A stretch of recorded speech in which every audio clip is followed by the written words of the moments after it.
You're listening to the Joe Camo Show. Real sports, real talk.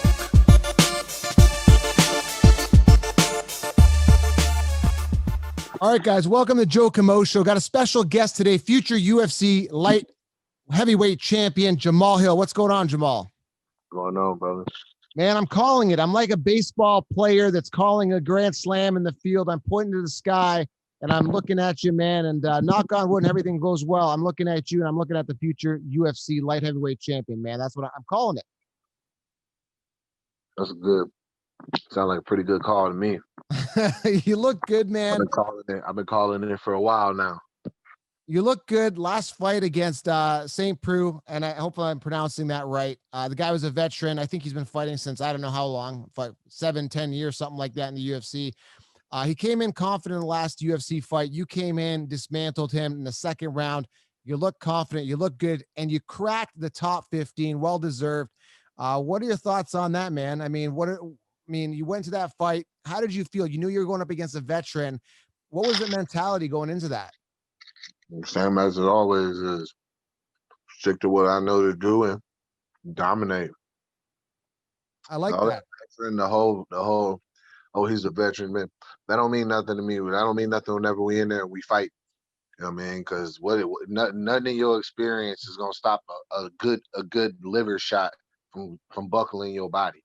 What experience do for that? What does experience do for you getting cracked across your jaw? You know what I mean? Right. I'm willing to bet that I was willing to bet, and I do that better. Right. I just want to let you know that I got in the stock early. I got in the Jamahal Hill stock early. I was a believer from the beginning. And this is what I do for fantasy football. I scout out the young talent. I'm like, this guy's got upside. And I saw that with you in fighting. I still think a lot of people still don't know who you are, which is crazy because Khamzat or whatever his name is, comes out, has a couple quick knockouts. He's got 1 million followers. With you, I saw your followers jump on Instagram significantly, but I mean, what is it? Is it just people just like these quick knockouts? They not realize how good you are already? Like the mainstream hasn't caught on yet, in my opinion.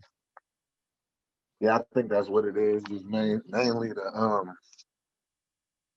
the is that and, oh shit. Is that and a mixture of like being pushed. I mean, shit, the UFC has the ability to make stars, you know what I'm saying? So Hamza Chimaev, whenever he did what he did, you know what I mean, he was all over the pages and everything like that. You know what I mean? So on top of having an impressive win like that, like a knockout or something exciting like that, you know, he got pushed. Yeah. You know what I mean? Yeah, I mean, do you feel that you need to I mean, obviously winning is going to do it. Like if you just keep winning and beating everybody, there's no doubt you just can't be ignored. Do you feel that you need to bring out a character, just be a little bit loudmouth like a Conor McGregor to get more noise, or do you not care about that? You're just going to keep winning, right? That's the focus. I'm me, bro. I do what I do as me, bro. I don't think I need to do none of that. You know what I'm saying? Fair enough. I just know. I'll just be me, bro. Well, what if somebody eggs you on? What if somebody entices you? I can't do that. What? Would you snap if somebody entices you? So let's say a top 5 fighter goes, oh, who's this guy, man? He's nothing. Oh, 3-0 is nothing. 4-0 is nothing. I'm going to smash this guy. Would you then in turn react to that? You just laugh at it? I laugh and be like, you're going to see, especially if you scheduled to fight me. Yeah. What do I need? I'm going to talk with these hands. You're going to see, though. You ain't going to just talk crazy to me. I know how to talk. You know what I mean? But as far as him saying some goofy shit like, oh, I'm going to smash. Like, you're supposed to say that. You're supposed to feel that way. I want you to feel that way. So that way when you get in there and you see that's not what it is and that confidence is gone, you ain't got nothing to land on. Right. No, you looked really good. And one thing I talked to the fantasy, this is on the fantasy show, but I've created this new Joe Camo show where it's interviews. So we don't have to focus on fantasy and kind of gear it towards that. So it's kind of more of an open discussion here, but I just kind of want to talk about your lion mentality. Cause again, there's a lot of poise, a lot of, precise calculations with you. It seems like in the ring, I just don't feel that you've even hit your stride yet. I think you're still in third gear and you're beating these guys. Am I right to say that I don't want to say this. I know you're trying, but do you feel that you just haven't hit the top yet and what you can do? You didn't like reach my peak or whatever? Well, No, kind of. Well, basically, what I'm saying is it's like if you were, you know, on a scale of 1 to 10, if you're trying as a 10, it feels like you're going in there and like the effort looks like a 5, and you're beating them like you're almost beating up on a kid. Like it's that it looks easy when you're doing it. I'm not just saying that. I'm good at observing fights, but it kind of just looks like you've got the that's what poise. happens when you focus on doing the right things. I just focus on doing the right things. I don't. A lot of people look at fight like, oh, I gotta hurt. I gotta. I focus on doing the right things. I'm very precise in the things that I do. Right. You know? Well, a lot of people know because I have a lot of entrepreneurs listening, a lot of people that play fantasy, a lot of athletes. What is the mentality? How do I tap into the Jamal Hill lion mentality? Because it just seems like you're not forcing it, right? You're not like, oh, I could do this. I'm a lion. You know, you don't look like a WWE wrestler. You look like I got this. You know, it's done. It's already done. And that's the mentality you have. So I want to tap into that mind. Is there any tips or anything you can give to myself or any of the listeners on how to tap into that lion mindset? Put the work in your camp, so that way you don't have to worry about it. You know what I mean? Not just your camp. If you're a basketball player, in your practices, just put the work into your preparation. So that way, whenever you consistently doing it every day, and you're looking good at it every day, so all you got to do is just go and do what you do every day. You know what I'm saying? Right. But it can be intimidating when it comes to fighting, right? Unless if I guess maybe if you're No, used no, if you're doing it, like, you're cause doing it. bro, cause my mentality is you a man like I'm a man. I done felt some hard gut shots. I done felt some nasty punches. You know what I mean? So I know how it feels whenever you get hit with those things. And I'm willing to bet that I can hit you with more of. You know what I mean? Right. That's the gamble. That's the trade off. You know what I mean? I don't look at it as oh I gotta do this or I gotta do that. Just all right, just do the right things. You know what I Right. mean? So like I'm not really like I don't know. I don't look at it animalistically, but I do look at it like but I am an animal, like with it.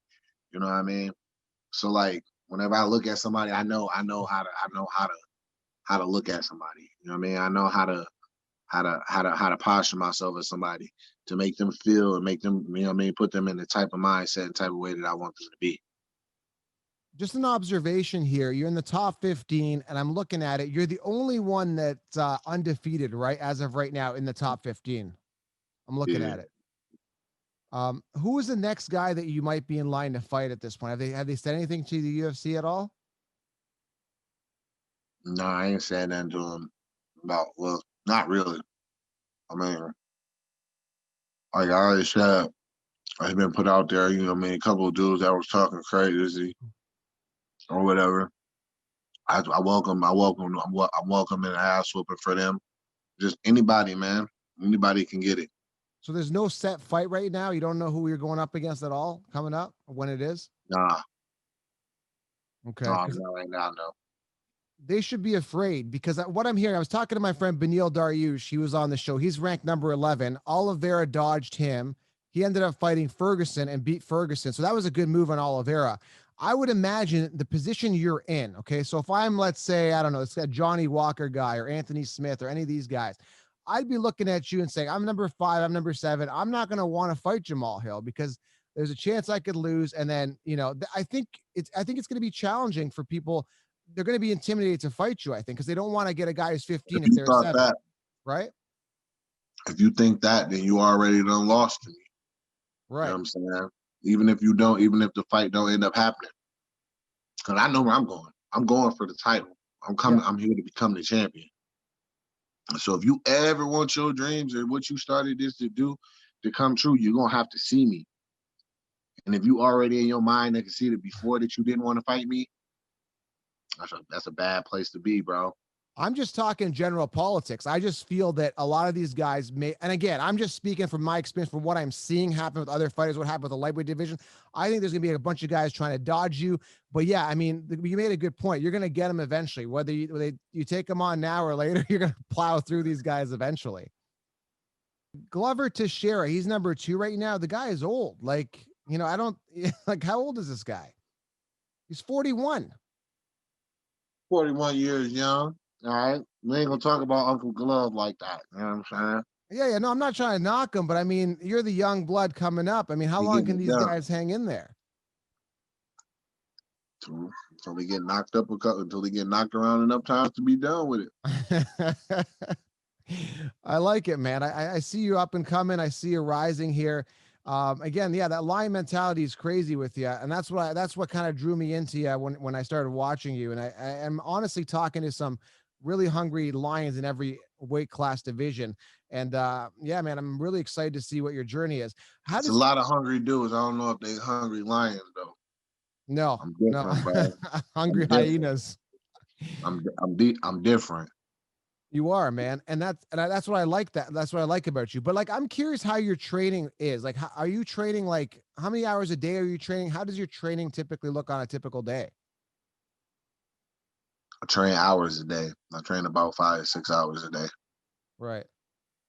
Every time I see you, you're just so calm and so relaxed. You just let it out in the ring. I'll be chilling, bro. I'll be enjoying life, enjoying everything that I'm going through, everything I got going on. Right. I think we talked about your why last time. I just want to touch up on it again just to refresh people that are listening now and even to myself. I think for you, it's a combination of legacy and children and family, right? Why are you doing this? You seem very hungry. What drives that hunger for you on a daily basis? I'm curious. I mean, you pretty much said it, bro. I do this for my kids, bro. I'm able to provide a life and things for them that I wasn't able to have growing up, Right. and even my family. So that's why I'm doing this. I want to create generational wealth Right. for my kids and their kids and their kids and their kids. You know, yeah, that and yeah, legacy. You know what I mean? Yeah, I want to be remembered for something. You know, the talents that I have, the things that the work that I put in. You know what I mean? To get to this level that I'm at and beyond. You know what I mean? Even the more work that I'm gonna put in. I just wanted to be seen. I want to write my own story. No, I'm definitely seeing it being written as we speak. And again, I'm just seeing the upside, and that's what I like to see. I like to get talent, and talk to talent before they hit the top. And I think you're the guy that can hit the top, knock on wood. But do you find that after every win, how do you feel that, like, via social media, via people contacting you? And again, I was there kind of your first fight in, I saw you. I'm like, this guy's got the talent. I see it. But do you find that more and more people are jumping on the train? How does it feel for you on a daily basis? Is it more phone calls? Is it more text message? Do you feel that momentum? How are you feeling with that? The Yeah, I media. feel it. Yeah, man. I feel like more people are starting to notice and pay attention now, but we're still not there yet. Still more work to be done. I'm not comfortable, bro. I'm not nowhere near where I want to be. Nowhere near it. Definitely. You want to get champion. You want to be champion. You want to defend champion. You want to leave the legacy. You want to plow through everybody. And would you even consider going to another weight class after you plow through this one? I mean, you haven't thought. I mean, it's good to think. It's like chess, right? You want to think 10 steps ahead. What is kind of the long-term plan? I know you want to be champion and maintain that. Have you thought of anything else in the UFC that you want to accomplish? Kind of hoping John Jones gets the heavyweight title. And then maybe we can get that fight to pop off. That would be good.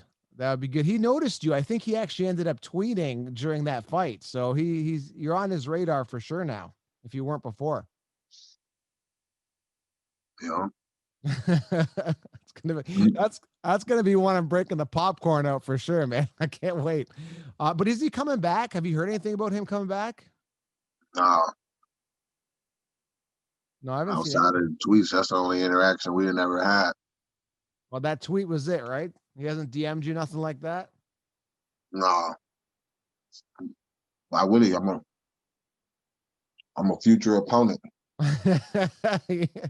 Maybe just friends, right? He wants to keep it close, keep your enemies close type We was thing. at the same club once before. I was out in Albuquerque whenever they did the show. Whenever Jan knocked out Corey Anderson, I was there, and we ended up at the same club. He was like upstairs, and I was downstairs.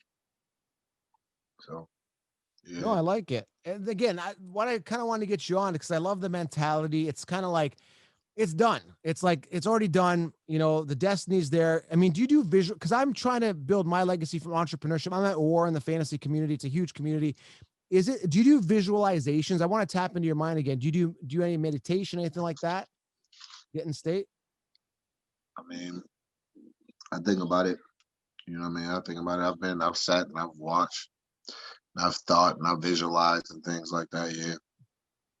I don't know if it's quite meditation, but it was just kind of daydreaming, whatever. All right. To But lighten yeah, this, bro. So all of these moments, like these moments, even the championship moment, I've been in those moments a million times. right. Well, man, now I'm just trying to turn them into reality. To lighten things up here a little bit, because we're all about winning and mentality and lying and plowing through everybody, and I'm kind of set that narrative for this conversation.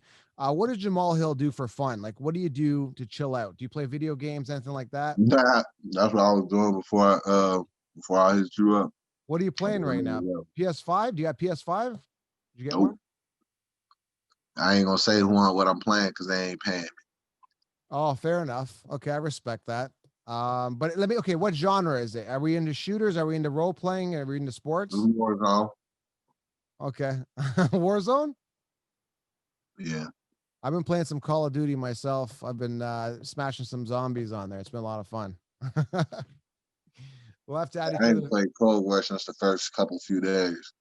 I just Yeah. played Warzone. Oh yeah.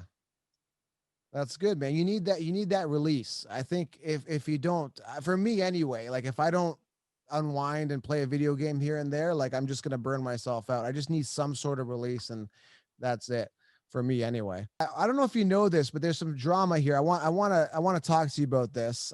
So I got a bit of a loud mouth. I was a average fighter before. Okay, I was never good, and then I had some NFL players come out and say they want to box me. If I had to get in shape, what any recommendations to a guy like me who's kind of out of shape, but I kind of hit the bag here and there, Jamal, at home? Do you have any tips on how I would get into shape to fight an NFL player? I'd have to get into a That full. do is remember the fact that he don't do this. He could run. He could run 100 laps around there, but that's not the same cardio as getting in there and fight with somebody. Exactly. It's different. You know what I'm saying? Like from that perspective, that's where experience and things that come in handy. So if you've been all right, I felt this, but if we've both been in fights before, we both felt fatigue and all of that in the fight and pain in the fight and shit like that. It's not much different. But for them, they've never been through that. They don't know what that shit is like. Right. You know what I'm saying? Right. Because I had it out with Josh Jacobs online. So And then as far as getting in shape, you get in shape how you would any other way. You practice. You're gonna be punching. If you plan on doing a lot of punching, practice to be able to punch a lot. that's it. That's what I've been doing, man. I got the heavy bag and speed bag down here, and I'm going, man. I was just talking to a couple of box. I had Tony Jeffries is coming on the show. Do you know Tony? Bags don't hit back though. I know. That's true. I got a spar, right? That's the best form of fight training that I know. I can think of sparring and rolling. Fight Right. semi. Right. I'm getting Tony Jeffries on the show. He's a boxing coach. I'm just gonna keep picking people's brain and just training. You never know, that fight could happen. We see a lot of YouTubers now trying to fight professional athletes. Yeah. Well, how would you react to that? Would you, if a YouTuber came to you one day, would you just ignore that? It's kind of a joke, isn't it? Shit. That's real money that they make. They are That's real making money good. what they make. Yeah, how do you ignore $50 million? You know what I'm saying? You offer me 50 million shit. I ain't made that outside out, you know what I mean, and all of that shit. You come at me talking about $50 million. Oh, we gonna fight, motherfucker. We gonna fight. I fight for a lot less than that shit right now. But you are going to limit yourself because you can't take them down. You're just limited. I mean, you're good at boxing. Obviously, you're great, but you're still limiting yourself because you could smash them and choke them out if you need to. But you're going to limit yourself to boxing. Wouldn't that bother you a bit? No, not at all, bro. I'm proficient in fighting in all ways, bro. That's That's what it. people don't realize. I didn't pick a couple of styles like, oh, I'm gonna get really good at this. I was like, whenever I first started, I was like, I need to be good at everything. Like everything. I need to be able to beat you everywhere. Like if it comes to a kick, comes down to where our kicks is how we win. We need to win the battle. I need to be better than you with kicks. If it come down to hands, I need to be better than you with my hands. If it come down to clinching, I need to be better than you in clinching. I need to be better than you on the ground. You know what I mean? People don't like. I don't have to go. I haven't had to go into other things. So people just think like, oh, I don't think he has it here or there. Or people be like, oh, such and such has a sizable advantage on the ground and shit like that. Like you sound dumb as fuck. You've never even Right. seen me on the ground, so you would just assume that just based off the fact of something that you've never seen. Right. Come on, dog. And not only that, I break shit down differently, bro. Like people like they get a little bit too caught up in the broadcast and this shit. I look at shit for what it is. You know what I mean? Everybody's looking for a great story or looking for a great highlight or looking for a great star and shit like that. I'm gonna look at this shit for what it is. Right. I know we're tight for time here. You got another interview and you got to do your thing with training and stuff. You got a huge mountain to climb here to the top of the lightweight division, which I think you'll reach the top. I just kind of want to end it with this. You know, it sounds like you got a really good head on your shoulders. The mentality is there and the hunger is going to be there, even if you made $1 million tomorrow. But some people don't really know what it's like until you're there. So let's say the next fight you do well, you get a title shot. Now you've got the media, the paparazzi, the mainstream, the DMs, the money coming at you. Everybody's just coming at you 100 miles an hour. Are you ready for the amount of media pressure that's going to come in, and how are you going to keep that out of your line of focus? So keep doing me. It's very easy for me to lock in and be myself. Yeah. And that's what I'm just gonna keep doing, keep being myself. Whenever shit start getting in my way like that, I'm gonna get it the fuck out of my way. I know how to ask motherfucker, yo, bounce, or to let my people know, yo, he in my way, bro. We need to get him out the way. Right. You know what I'm saying? So Be prepared, man. It's coming. It's coming fast. So I'm excited for it, man. It's gonna be a roller coaster. like, So no, I appreciate you, Jamal, for coming on. It means a lot to me. I'm building out my brand too, and looking for big things with my brand. And I know you're going to be huge one day, and you're still big, but we're talking like Bones Jones, but bigger. That's what I'm thinking here. That's what I'm saying. That's what I'm yes, feeling. sir. So legacy time, and maybe one day we'll have you in the GOAT conversation. Oh, by the way, I want to pick your brain on that. Who is the GOAT in your opinion as of right now, aside from you? I don't want to put you into it. I've been talking to a bunch of guys, including Ken Shamrock. They all think that it's Fedor. I'm debating here. I'm going to give it to either Silva or GSP, but I'm torn. Can you answer this question, or is it hard to answer being in it right now? It's not shit. For me to go is Anderson Silva. Yep. He made it look easy back in the day. I remember we thought he was an alien. He was so good. Yeah, he So did some ridiculous things. he did. But shit, I don't know. Say John goes up, he starts dominating that heavyweight, and then you know what I mean. Maybe if he was able to whoop my ass one day, maybe then we'd be like, oh, maybe it's John then. But till then, And do you kind of compare yourself to like an Anderson Silva type fighter? Or how would you kind of compare yourself if you draw a comparison to any fighter before you? I don't draw any comparison. Like obviously, I've learned certain things from greats and things. I mean, I've picked up on the game. I've learned the game from people before me. But as far as me, when you put it all together, my ability and all of the things that I can do, I'm a very unique individual. Right. No, man, definitely. Definitely. And I appreciate you coming on. I'd love to have you on the Joe Camo show again. It means a lot to me and the fans, and we really appreciate you. And we'll be watching you, man. You've got thousands more fans here that you're on their radar that didn't know who you were from my crowd, now know who you are. And I just want to get your name out there as much as I can. I appreciate you, man. Honestly. I appreciate you, bro. Thank you for coming on, man. Talk soon. All right, sweet.